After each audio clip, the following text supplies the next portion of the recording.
பார்த்தீங்கன்னா இப்போ கட்லா வலை ஈயம் போட்டு வச்சுருக்காங்க. அடுத்து வந்து வெண்டு கட்டி முழுசாக உள்ளே இறக்க போகிறாங்க. இதுதான் கட்லா பிடிக்கும் முறை.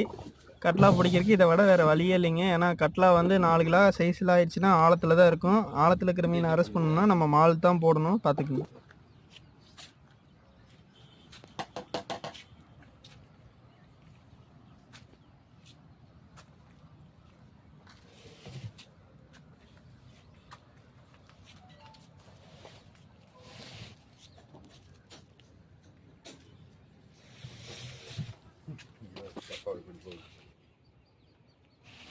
இவ்வளோ பெரிய மால் போட்டால் தான் கட்லாவே பிடிக்க முடியும்.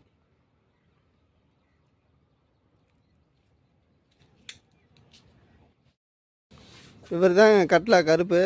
இப்போ பார்த்தீங்கன்னா கட்லாக்கு ஒரு மால் ரெடி பண்ணிக்கிறாரு, அதுக்கு வெண்டு கட்டிகிட்டு இருக்காரு. இவர் ஜிலேபி சின்னு வெண்டு எடுத்து கொடுத்துட்ருக்கிறாரு. சிம்பிள் மெத்தடில் வெண்டு கட்டிகிட்டு இருக்காருங்க. இந்த வலையை சீக்கிரம் உருவி இல்லைன்னா கட்லாவை பிடிக்கவே முடியாது. ஆமாங்க, இதே மாதிரி ஒரு மால் அரைக்கி தான் கட்லா 4 பீஸ் அரெஸ்ட் பண்ணியிருக்குங்க. அடுத்து மறுபடியும் விடுவோம், மறுபடியும் பிடிப்போம், அடுத்தடுத்து வீடியோ போடுவோம்.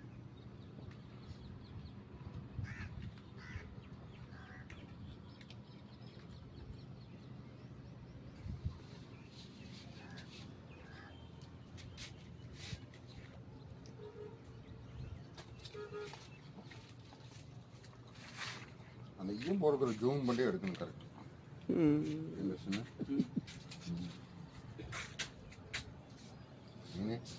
மீன் ஒரு ஃபோக்கஸ் பண்ணி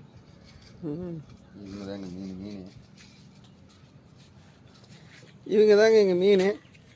ஏதாவது டென்ஷன் பண்ணாங்கன்னா உடனே தண்ணியில் போய் குளிச்சுட்டு வருவாங்க.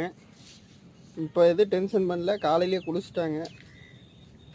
அநேகமாக மத்தியானம் ஒருக்க டென்ஷன் பண்ணி குளிப்பாங்கன்னு நினைக்கிறேன். சேட்டை பார்த்தியா?